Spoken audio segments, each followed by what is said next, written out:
procesales en el Distrito Federal, pero quiero destacar en especial que ha sido el director precisamente de la Defensoría del Oficio, un renglón tan importante y fundamental del derecho penal. También fue designado fiscal especial de la Procuraduría General de la República para casos especiales y desde hace 10 años atiende su jefe particular. Le ruego pues al doctor Gerardo Rosa Ramírez nos haga el favor de formular un comentario a los señalados por la doctora Ramírez. Muchas gracias. En primer lugar, pues agradezco al doctor Eduardo López Betancourt su atenta invitación. También pues a todo el foro, maestros, compañeros que nos acompañan, muchas gracias. Muy interesante la intervención de la doctora María Esther Pomares Cintas. Tiene realmente una relación íntima con nuestra realidad. Quizá también tenemos nosotros algunos delitos que íntimamente, insisto, se relacionan con lo que nos ha comentado la maestra y que desde el punto de vista procesal y dogmático tienen una trascendencia en el foro muy relevante, porque diferenciar ciertos delitos es de algún modo también poner las bases para su debido procesamiento. En México tenemos desde luego realidades ligadas a este fenómeno graves. Por ello pues tenemos el delito de turismo sexual. Cuando aquí en México nos referimos a los famosos polleros, todos sabemos quiénes son, no precisamente los que atienden en algún mercado de la Merced, sino aquellos que trafican precisamente con seres humanos, pues de aquí, de México, hacia los Estados Unidos. Ese es un problema ligado a los comentarios que atinadamente nos ha hecho la maestra Pomares, y como esto, pues desde luego está la trata de blancas, que ha tenido últimamente una relevancia muy importante. Basta decir que en las últimas reformas pues se toca de manera muy puntual todo este tema.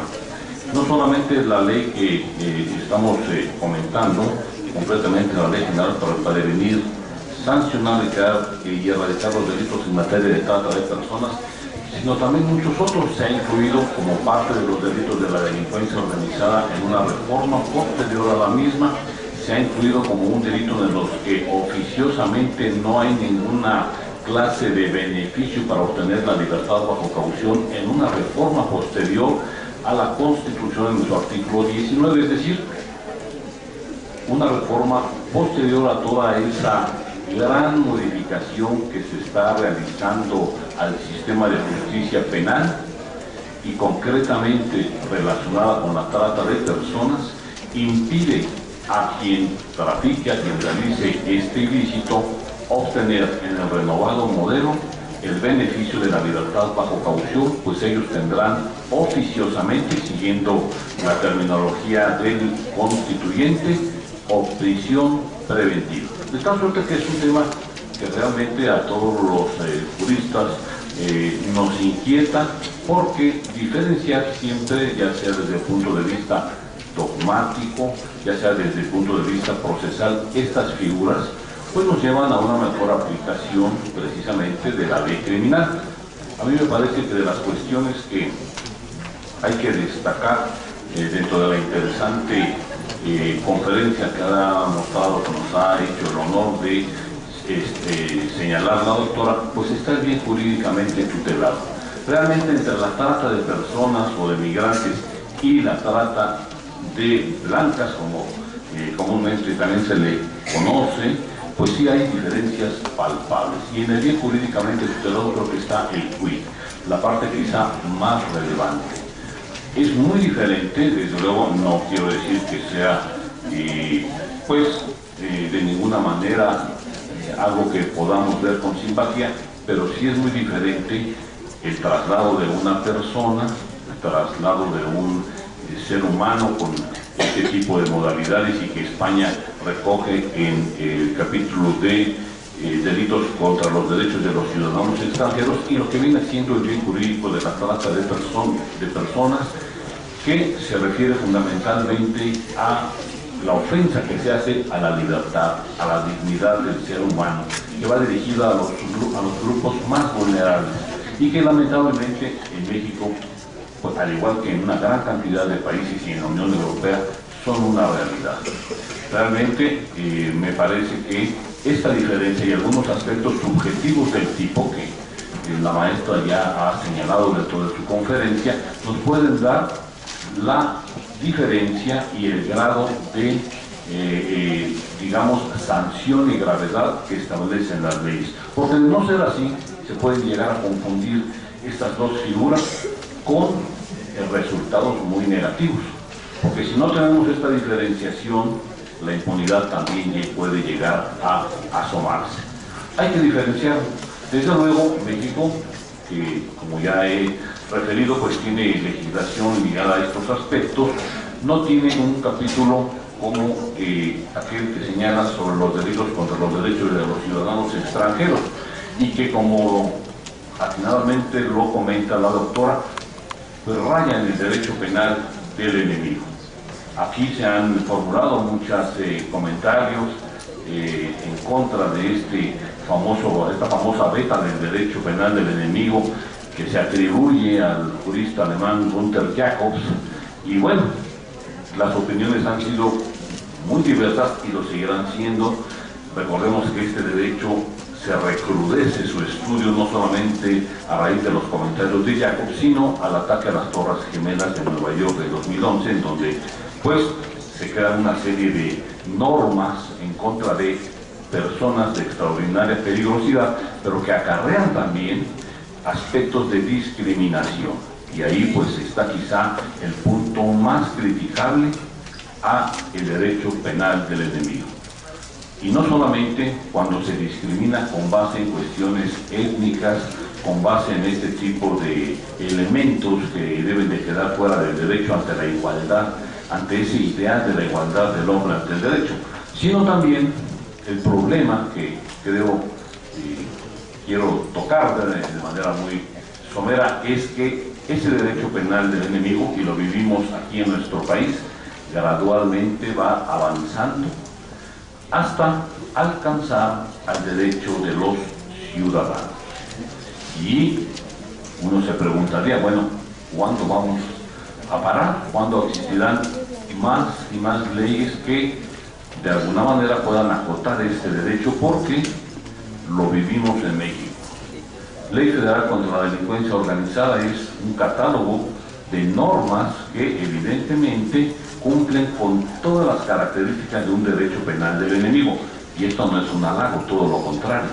Y ahora el arraigo en concreto, y ahora la ley de extinción de dominio, y ahora la ley antisecuestros, que tiene descomunales sanciones y que de alguna manera sí hace una diferencia entre el ciudadano común y alguna otra clase de delincuentes. No quiero con esto caer en el romanticismo de que no se sanciona a estas personas o que no se ha agravado, pero leyes como las que estamos promulgando en nuestro país realmente son preocupantes. Hace un momento nos comentaba el doctor Daza que bastará con un testigo protegido, ni siquiera un testigo, sino testigo protegidor, los llaman colaboradores, para dejar en la cárcel a 40, 30 personas. Y así como eso, realmente la ley de extinción, también ustedes saben que tiene una gran cantidad de elementos para que el Estado pueda de alguna manera, vamos a decir, entre comillas, expropiar, retener los bienes de quienes por algunas circunstancias se ven involucrados con un delito y que muchas veces pueden ser totalmente ajenos al mismo. El clásico ejemplo de quien renta un inmueble y posteriormente se da cuenta que ese inmueble ha sido utilizado como casa de seguridad. Y entonces ese inmueble será sometido a un procedimiento con muchas posibilidades de ser despojado del mismo, a pesar de que quizá la persona penalmente sea declarada inocente. Es un contrasentido, pero así está la ley. Y podríamos seguir con otros ejemplos. Creo que es tiempo de reflexionar. Y aquí tenemos un ejemplo en estos ilícitos y también de ser muy cuidadosos con aspectos dogmáticos.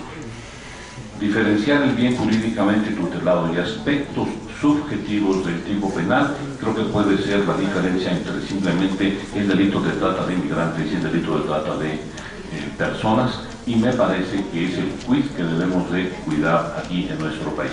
Muchas gracias, doctor. Muchas gracias, doctora.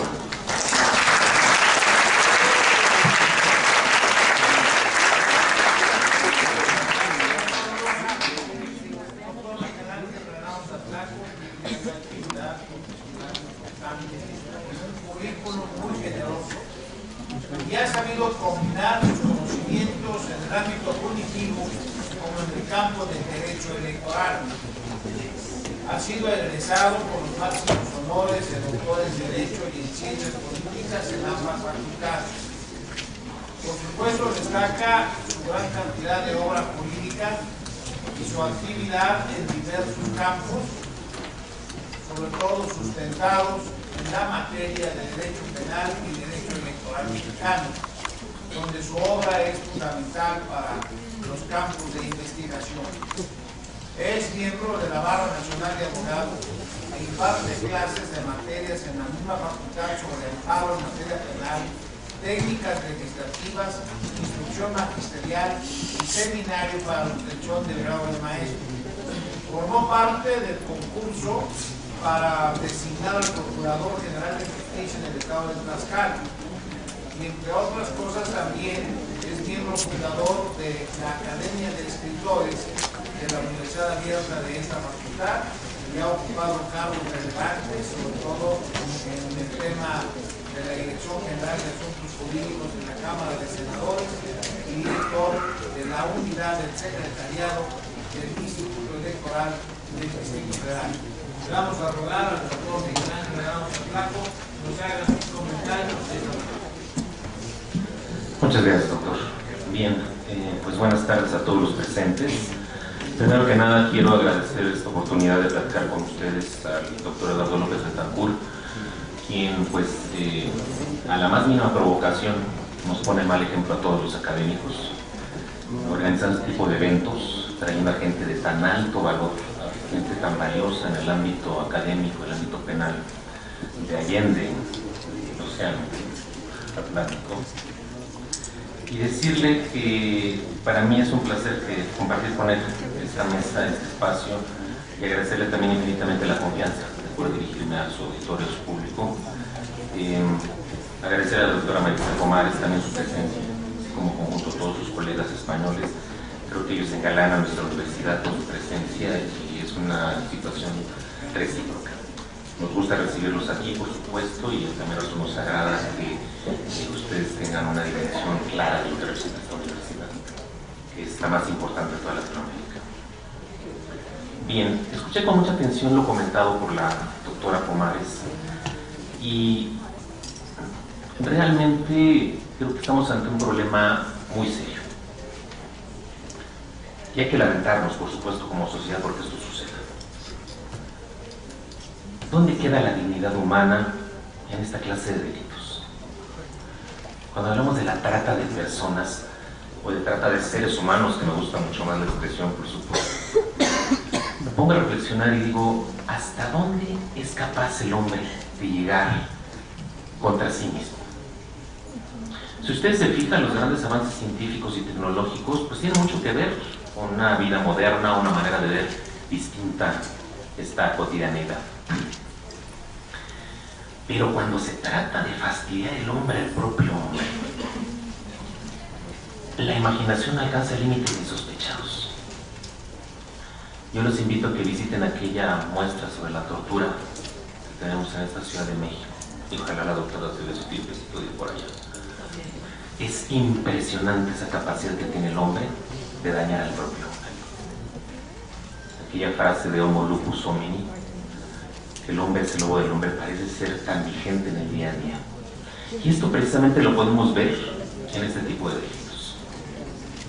Porque no estamos hablando de que te robas algo, no estamos hablando de que te apoderas de manera ilícita de algún objeto, no estamos hablando de que tú pretendas enriquecer tu bolsillo a través de afectar el patrimonio de un tercero. Se trata así de enriquecer el bolsillo también, pero a costa de la dignidad humana.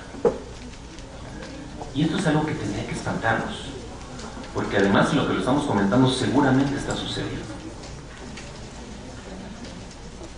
La maestra hizo una distinción muy interesante en cuanto al tráfico ilícito de migrantes y a lo que es la propiamente llamada trata de seres humanos. Yo no creo que estén tan desvinculadas. Yo creo que hay alguna vinculación necesariamente, porque en un determinado momento también a veces se la trata, se busca pues romper las fronteras, porque eso finalmente representa también distancia entre la víctima de la trata y la posibilidad de que esta persona se le conserve en el contexto del negocio para el cual se le está utilizando. ¿Sí? Va a ser mucho más difícil si yo, bueno, no pongo como ejemplo porque es algo que realmente me aterra, un tercero, una persona, va, priva de la libertad a un menor, una niña, 8 o 10 años, se la llevan, la pasa de manera ilegal por la frontera, hacia el norte, hacia el sur, donde gusten, y finalmente la emplea para prostituirla. Esa distancia juega un papel muy importante. No es lo mismo que yo vaya y trate de buscar a la hija perdida, extraviada o secuestrada, aquí a Ciudad de Nezahualcóyotl, que vaya a buscarla a Guatemala o que vaya a buscarla a El Paso, Texas. Entonces, en determinado momento también estas redes piensan en esos aspectos. Entonces, sí creo que hay una vinculación definitivamente entre estos delitos. También creo efectivamente que no podríamos pensar la trata solamente como un problema de carácter internacional. Hay casos documentados en México de muchas personas que, por ejemplo, son sustraídas de sus pueblos, de sus lugares de origen, lugares alejados, tal vez Oaxaca, que aparecen en Veracruz, aparecen en Chihuahua, o sea, en la misma República Mexicana. Pero sí, definitivamente son temas que se tienen que trabajar mucho. Creo que la doctora nos hizo una radiografía muy interesante y un ejercicio comparativo muy importante entre lo que es la legislación española y la legislación mexicana en cuanto al tema. Y pues lo que siempre tenemos enfrente, ¿no? Un legislador incapaz de poner en blanco y negro las cosas. Un legislador que no se atreve a decir las cosas como son. Un legislador que le teme a las palabras. Lo real es que tenemos un problema muy serio en el sentido de que se pasa por encima de la dignidad humana, en el sentido también de que esto representa una fuente de ingresos muy importante a nivel mundial. La última estadística que sacaba la ONU era de que había de 32.000 a 36.000 millones de dólares en ganancias anuales por esta actividad. Es una cantidad monstruosa. Como consecuencia lógica, al ser un negocio rentable, lógicamente es algo que llama la atención a la delincuencia organizada. Y todos tenemos algo que hacer en contra de este delito, por supuesto. La doctora tocó un tema neurálgico, tangencialmente, pero finalmente neurálgico, y es en el sentido de la prevención. Todos los que somos padres tenemos un gravísimo papel como tales. Yo a veces me angustio indirectamente y a mi hijo, el más pequeño, el bombón, tiene 12 años, tiene ya, está grandecito, ya está más allá de bien y del mal, y en un descuido me hace abuelo. Es el mayor candidato de mis hijos a ser abuelo, pues a ser mi abuelo, pues a ser el menor. La genética no engaña.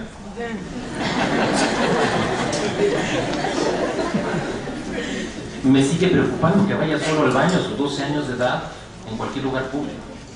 Y me angustia llegar a un sanitario en un lugar público y ver a niños de 6, 7, 8 años solos que acuden a sus baños. Y hablo de varones. Para las damas, pues, me imagino que es mucho más angustiante. Entonces, creo yo que tenemos una tarea muy delicada como padres, aparte de la prevención. No debemos ser tan confiados en muchas cosas. El menor está expuesto a todo tipo de situaciones en estas sociedades que lamentablemente han ido perdiendo una concepción cabal de los valores que nos han llevado precisamente a esta vida colectiva. Ya no es lo mismo. Cuando yo recuerdo cuando adolescente, cuando niño, yo podía salir a la calle, ir a la tienda, caminar 6 o 8 cuadras y no pasaba absolutamente nada. Hoy, a mi edad me da miedo caminar media cuadra. No porque me vayan a violar, sino porque vayan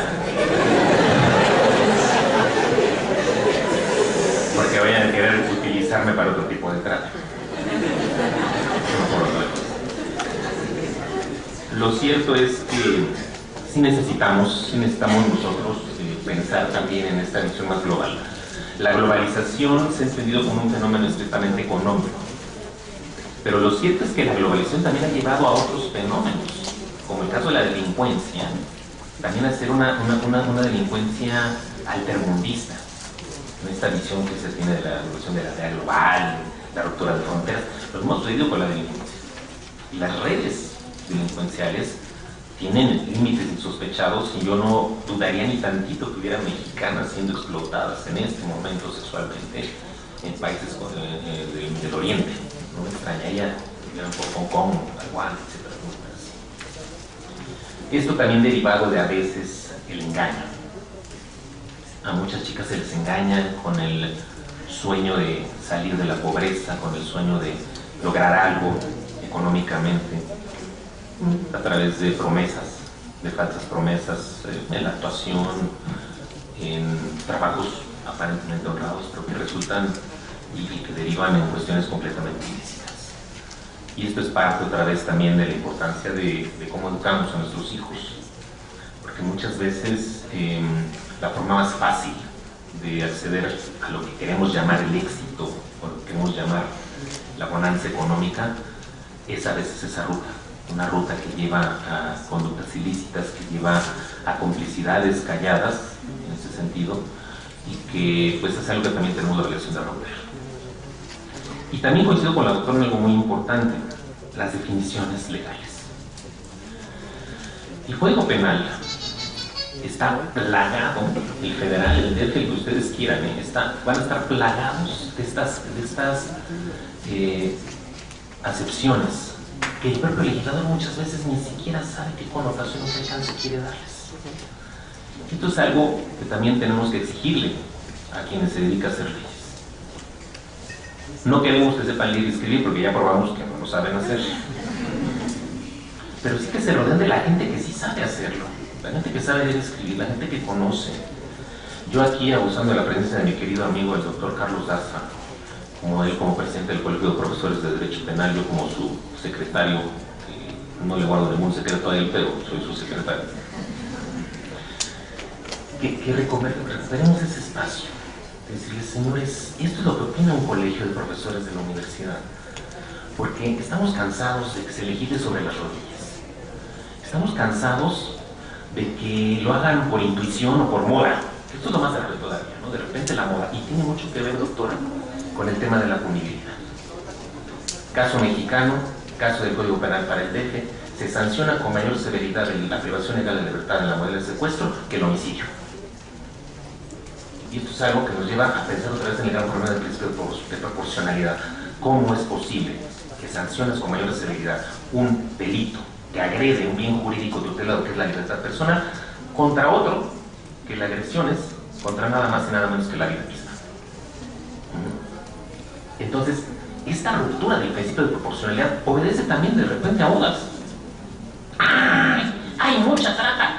Pongámosle ahí miles de años para que la gente ahí, que además está comprobado plenamente, que el incrementar las punibilidades no es garantía de la disminución de la comisión de las conductas delictivas. Pero el imperativo constitucional, además, esto no es algo que inventemos nosotros los penalistas, el imperativo constitucional es clarísimo, una proporcionalidad entre el bien jurídico que se está afectando, poniendo en peligro, y la respuesta estatal en ese jus punia, la respuesta del Estado en ese sancionar. Tener esa proporcionalidad necesaria. Y sí, lamentablemente eso no se ve en este tipo de delitos. Pues entonces también parece de repente que es mucho más importante, ¿no?, que estemos protegiendo la economía, tal vez, que es lo que está en juego, porque cuando se incluye que necesariamente existe un lucro en lo que sería el tráfico de migrantes. Está pensando una lógica diferente. Ya no estoy pensando tanto en la persona, estoy pensando más en el móvil del sujeto activo, que lo que está pretendiendo es un lucro. Y eso es lo que a mí me está preocupando como Estado, no tanto qué estás haciendo con la gente, sino qué beneficio te está generando o te está a ti propiciando esta conducta. Entonces, creo que eso es parte también de lo que vale la pena revisar. Yo quisiera cerrar con una reflexión. Dice Foucault, en una obra bellísima que se llama Las ciencias humanas, que en realidad el hombre como tal no surgió hasta el siglo XIX, es decir, el hombre como tal nunca existió antes, y que esta condición de hombre es cuando se puede reconocer, ¿sí?, hasta el siglo XIX. Sabater cuando habla sobre el valor de educar, dice que educar no es otra cosa más que a aquel que nació con su condición de ser humano, hacerlo eso, propiamente dicho, un ser humano. Esto me lleva a pensar que si no hemos recapacitado sobre nuestra verdadera condición de seres humanos, es difícil que como sociedad tengamos una capacidad de respuesta ante situaciones como estas. Es decir, el legislador, el gobernante, el académico, el padre, el que educa, debe tener siempre presente la importancia de esta condición humana. El liberalismo, para muchos autores, no es otra cosa más que un pretexto para poder esclavizarse. En su momento histórico, cuando se hablaba de liberalismo, se decía, no, es que el laissez-faire, laissez-passer, la posibilidad de hacer y dejar de hacer los demás lo que quieran, no se convirtió en otra cosa más que precisamente un punto neurálgico en la construcción de un capitalismo que al ponderar las libertades, lo que estaba haciendo era nada más y nada menos que veladamente ser, ¿sí?, un proselitista del esclavitud. Porque mi libertad me llevaba a mi posibilidad de esclavizar, precisamente. Entonces, yo dejo estos últimos pensamientos como reflexión para decir hasta dónde también a veces como seres humanos perdemos la perspectiva y no estamos atendiendo nuestra propia naturaleza y no somos los primeros en reconocernos así y como consecuencia lógica en respetarnos. Muchas gracias.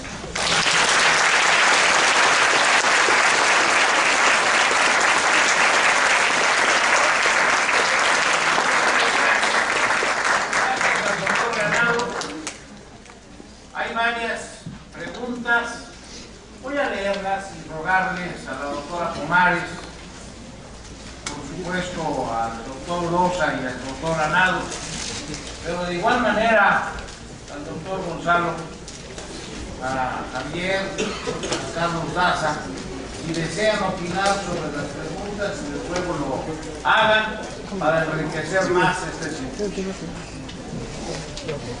Si hay alguna pregunta más, por favor, Ana, por ahí andas.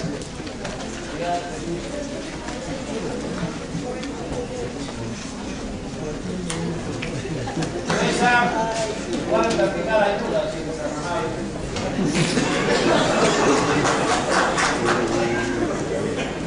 Bien, gracias.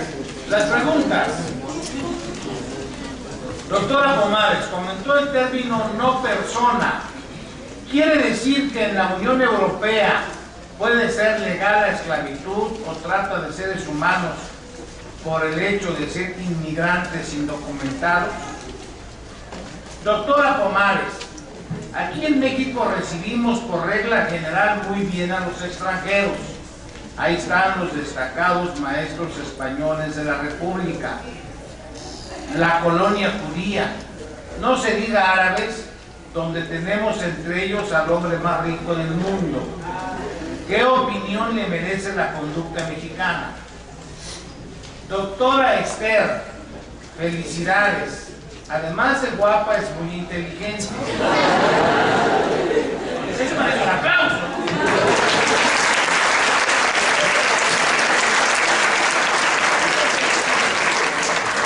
Quédese con nosotros. Seguro que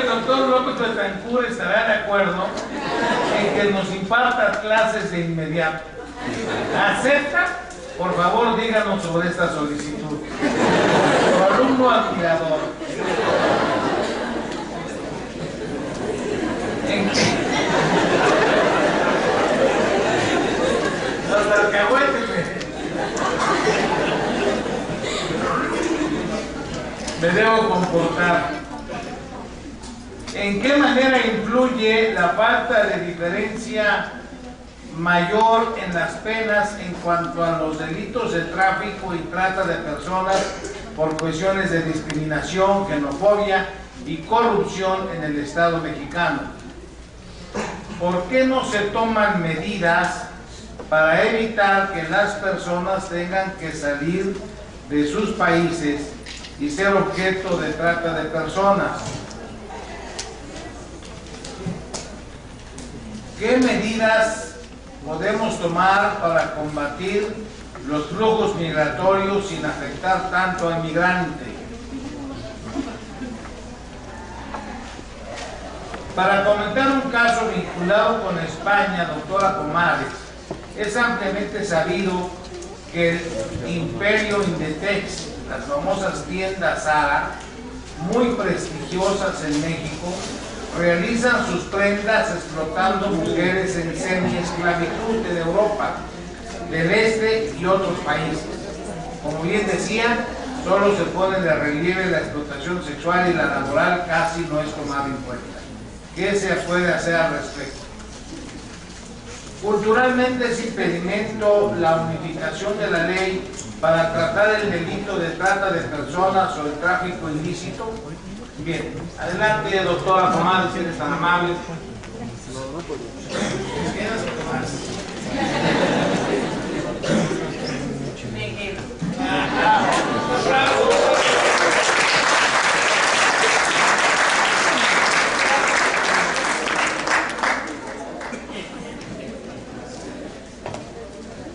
Han conseguido sacarme los colores. Bueno, ya voy colorada, así que creo que lo dijo al principio, yo estoy encantada de estar aquí, era ratifico mi orgullo de permanecer aquí. No sé si alguna vez se cansarán y me expulsarán, pero yo encantada, tengo que dar clase, la haría de forma desinteresada, gratuita y lo que sea, porque es mi vocación, realmente es mi vocación. O sea, sí. Respecto a... ¿Qué cuento no se pegaba?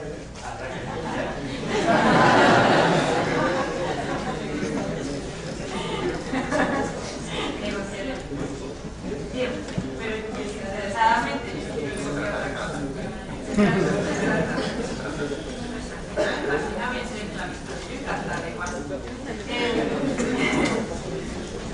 hay muchas, yo agradezco muchísimo el interés que ha motivado la ponencia. De hecho, la propia materia, creo que no es tanto por mí, seguro que no, sino por la propia materia que incita para esta preocupación.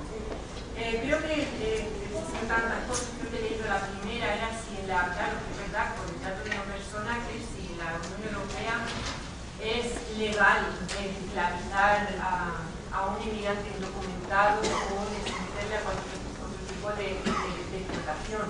Pero eso al principio, no, eso sería un delito. De hecho, el delito de trata precisamente está dirigido a cualquier persona con independencia de su nacionalidad y condición migratoria. Otra cosa que la Unión Europea, el porcentaje abrumador de víctimas de trata son inmigrantes indocumentados. Tendrían que pensar en ello. De hecho, también tanto en la ley de trata mexicana como en la ley española, ahí se arbitra en la ley de extranjería, que también es curioso porque lo reconocen, se arbitran medidas de protección contra de las víctimas de la trata. Y eso debe ser porque son conscientes de que son ellos, en la Unión Europea, las verdaderas víctimas, precisamente por ese trato que se le da como no persona. Entonces, una de las posiciones es la de no expulsarles. O sea, él es víctima de la trata y encima te van a expulsar. Vamos a intentar no expulsar. pasa? Que temen a que eso pueda ser, la denuncia por trata pueda dar lugar a una regularización encubierta. Sé que en Estados Unidos se van a regularizar inmigrantes mexicanos, creo que lo leí el otro día viniendo en el avión. En España, no. Eso además, alguna vez se nos reprochó por el hecho de que pudiéramos regularizar a personas que ya estaban allí sin papel. Eso es la política de la Unión Europea. Hay una cosa que creo que con eso, creo que manifiesto cuál es la política de la Unión Europea en este sentido. Recientemente he leído una sentencia del Tribunal de Justicia de la Unión Europea que es el que interpreta las directivas de la Unión Europea, que son las que nos obligan a los Estados miembros a modificar nuestras leyes a pesar de vulnerar derechos fundamentales, vulnerar dignidades por ser quienes son. Lo relaciono con algo que a mí siempre me interesó en la Ley General de Población, creo que se llama así, anterior a la Ley de Migración de 2011, se preveía hasta 2008 el delito de ser un inmigrante indocumentado. Un delito solo para esas personas, ser y estar, por respirar. Si eres inmigrante indocumentado en un país que no te ha invitado, eso significa ser delincuente. Hasta 2008. Porque ese delito sé que desaparece. Se deroga por presiones, he leído, internacionales y presiones nacionales de organizaciones de derechos humanos. Eso para mí, eso me honraría como persona tener un estado en el que desapareciera un delito como ese. Porque es un delito nazi, eso es un delito nazi. Pero ¿qué pasa en la Unión Europea? La Unión Europea, hasta ahora en España no se le ha ocurrido a nadie introducir o tipificar el delito de ser inmigrante indocumentado, de entrar ilegalmente o de permanecer ilegalmente en el territorio. Pero sí Alemania, sí Italia y sí Holanda. Y ahí no acepta ninguna presión internacional. Se mantienen en ello, incluso han vuelto a modificar y agravar la situación del inmigrante indocumentado, que ya es un delito. Leí una sentencia porque lo supe en internet un comentario de un periodista que decía: por fin el Tribunal de Justicia de la Unión Europea ha declarado que no se puede mantener un delito por ser inmigrante. Y entonces lo leí, fui a la fuente y leí una sentencia del 6 de diciembre del Tribunal de Justicia de la Unión Europea que dice lo contrario.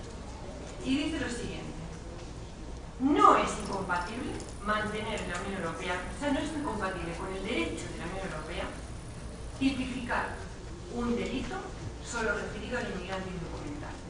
Eso no es incompatible. Se le puede menospreciar de esa manera.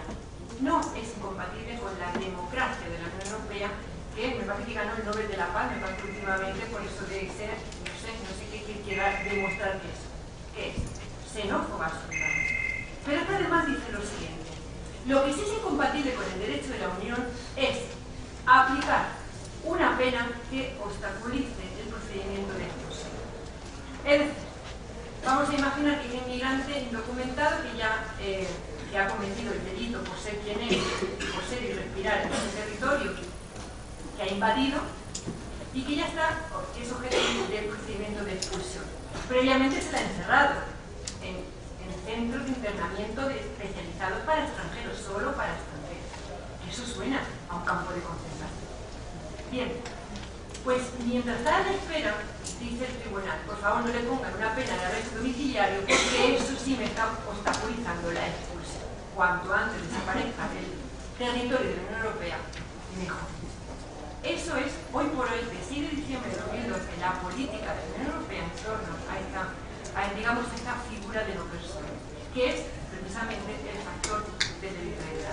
Si no hay esta figura, creo que ya le hemos quitado un beneficio muy importante a este tipo de delito. Esa es mi opinión. No sé si habría más. Bueno, vamos a escuchar al doctor Leonardo Rosa con algún comentario al respecto, si es tan amable. Bueno, pues desde luego que yo insistiría un poquito en que debemos de ser muy cautelosos en la tipificación de estas conductas, porque de lo contrario la impunidad puede estar a la vuelta de la esquina. Entonces me parece que definir los conceptos, sobre todo en estos ilícitos, es importante. El legislador tiene una tarea realmente muy ardua en este tema, y nos hemos quedado un poco a la deriva con algunos conceptos. La doctrina poco ha apoyado estos elementos y definiciones. También ahí creo que todos los académicos tenemos una beta sumamente amplia. Y desde luego, pues, no solamente estos fenómenos que rayan en el derecho penal del enemigo se dan tratándose de la Unión Europea. Aquí en Estados Unidos podemos ver que, como lo señalaba a raíz del derrumbe de las Torres Gemelas en Nueva York, pues se han promulgado una gran cantidad de legislaciones, no solamente en contra de los mexicanos que emigran a allende de la frontera con Estados Unidos, sino también una gran cantidad de elementos. Por ejemplo, recuerdo que no tendrá mucho cuando el Senado de la estadounidense ha promulgado que se reducen de manera severa los derechos de las personas cuando se trate de extranjeros. Y eso pues otra vez cae en lo que raya en cuestiones que vulneran la dignidad. Yo creo que lamentablemente este camino también lo ha seguido México con nuestros propios migrantes de Sudamérica o de América del Sur, donde nuestro comportamiento no ha sido el que deseamos que tengan nuestros connacionales allende de las fronteras, ¿verdad? Porque en Estados Unidos nos quejamos mucho del maltrato que se hace a todos nosotros, pero no dista mucho, y quizá estemos todavía peor, cuando escuchamos los grandes abusos que se hacen a centroamericanos y sudamericanos en su paso hacia Estados Unidos. Ya se ha promulgado por ahí alguna legislación, pero falta mucho por hacer, concientizar. Realmente esa es la palabra que quizá todos debamos de tener en mente. No podemos estar exigiendo, ¿con qué calidad moral podemos exigirle al gran monstruo de arriba, ¿verdad? A ese imperio que nos respete, cuando nosotros nos comportamos de una manera similar con latinoamericanos que únicamente vienen de paso hacia Estados Unidos? Eso también debe ser digno de reflexión. Y quiero hacer también un comentario relacionado con lo que señalaba el maestro Atlaco, en el sentido de que la prevención creo que es algo que debe de estar siempre latente en nosotros, con nuestros hijos, con los menores, con una gran cantidad de aspectos. Hay que prevenir, pero el delito, y un delito como estos, es tan grave, tan difícil de poder solucionar, que necesitamos acciones de corto, mediano y largo plazo. No solamente endurecer el derecho penal, ya está comprobado que no es únicamente la vía para lograr que se disminuyan estas conductas, sino también una cuestión cultural y educacional. Es ahí donde creo que debemos de tomar el énfasis, ¿verdad? Señalaba algún buen psicólogo alguna vez, a manera de comentario y de consejo, que un hijo solamente requiere de 3 elementos: amor, ejemplo y límites. Que no se les olvide, sobre todo los que van a ser abuelos. Gracias.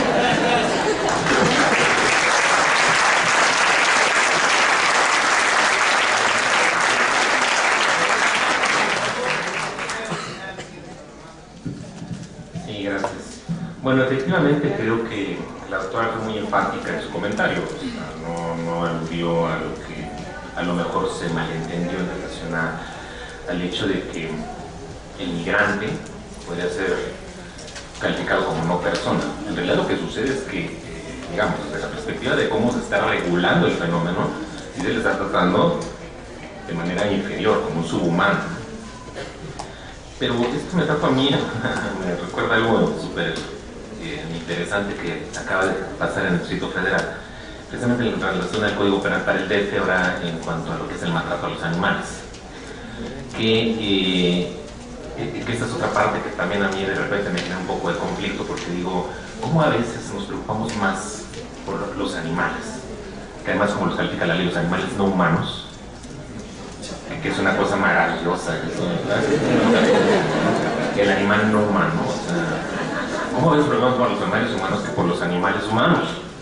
Y no me refiero a la soga de ninguno de los presentes, sino que me estoy refiriendo al hecho de que realmente esa es otra vez la parte que perdemos, ¿no? O sea, la parte filosófica de la existencia que radica nada más y nada menos que nuestra condición de seres humanos, que hay elementos que nos distinguen en general. Y entonces se me hace tan ofensivo, como ya lo enseñó el doctor Urosa, se me hace tan ofensivo lo que hacen los malditos gringos con nuestros mexicanos, como también lo que nosotros hacemos en la frontera del sur. Creo que de repente vemos la paja en el ojo ajeno y no vemos la viga en el propio. Entonces sí tenemos, son temas que tenemos que revisar muy a fondo, son temas que nos están exigiendo muchas cosas.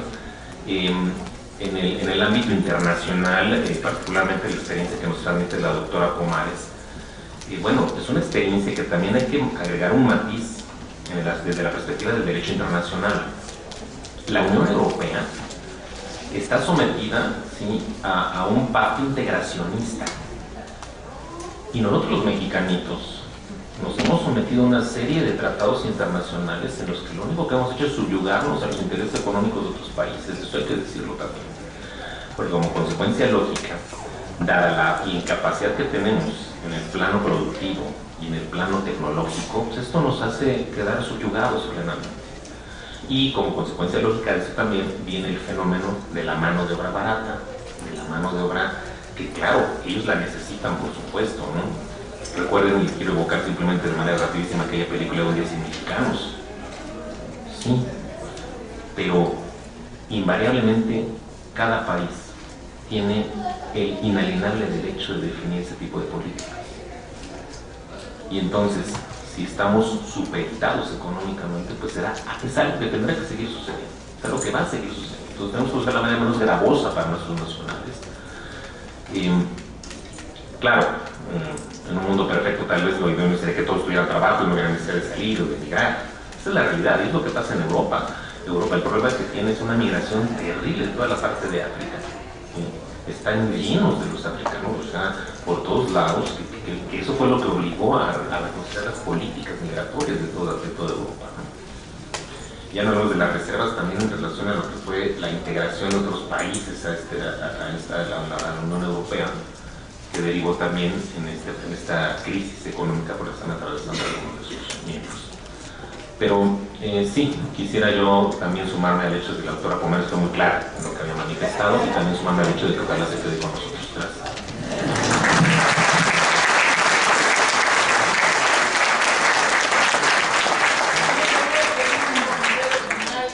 Al maestro Álvarez, al doctor Maza, y por supuesto a Gonzalo Salamable, también dado por la final. Adelante, Javier.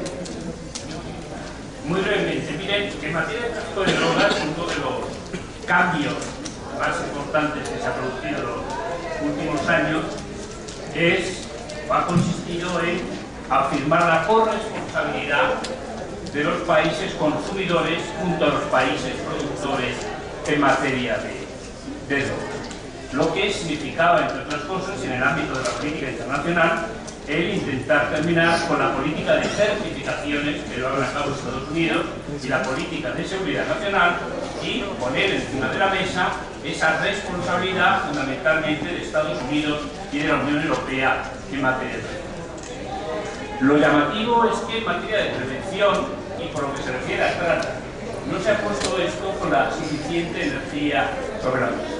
Hay países que somos consumidores de trata de personas destinadas fundamentalmente a la explotación sexual de las mujeres. La pregunta es, ¿qué es lo que hacen esos países consumidores? ¿Qué es lo que hacen para reducir la trata? Nada más. Gracias.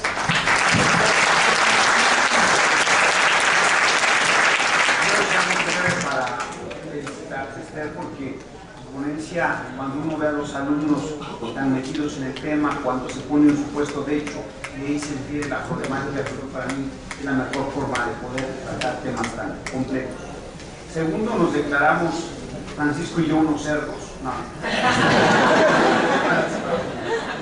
Y por último, cuando escuchaba el contenido del contrato de esclavitud, pues no tiene gran diferencia con el contrato de matrimonio, pero bueno. Esto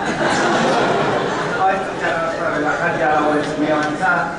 Quiero felicitar al maestro Eduardo López Betancourt.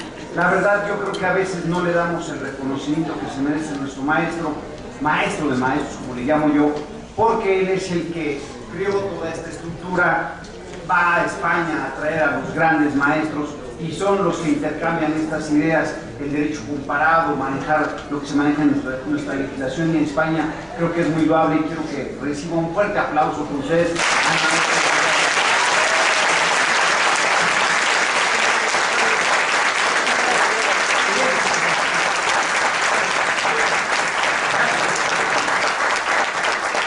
Gonzalo, si eres tan amable, que les voy a pedir su opinión final.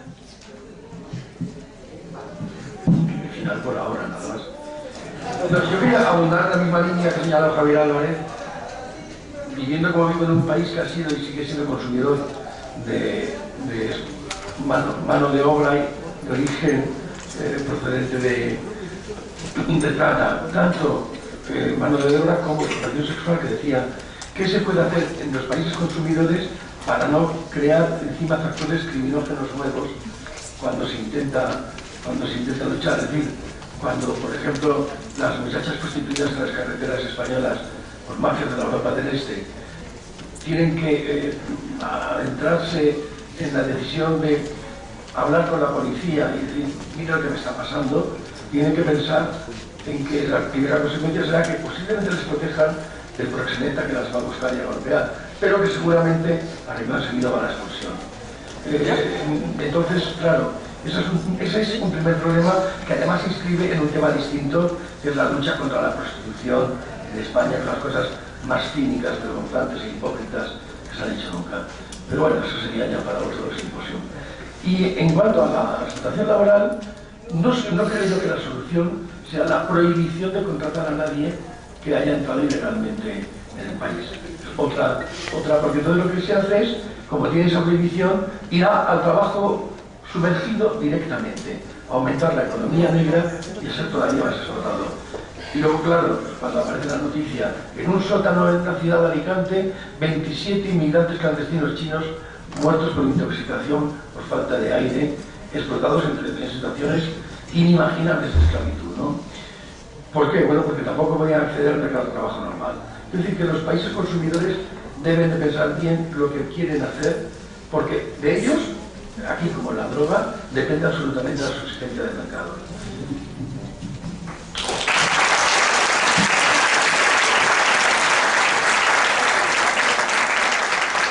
Muchas gracias a todos ustedes. Vamos a tomar un espacio de 10 minutos para esperar al abogado general, quien clausurará el simposio. En tanto, les voy a pedir a mis colaboradores tengan la bondad de hacer llegar las constancias de asistencia para efecto de tenerlas y recogerlas al terminar el simposio, que será en unos cuantos minutos. Mientras tanto, tengan la bondad de ocupar los lugares vacíos y solo serán unos cuantos, insisto, minutos para dar por clausurado este evento.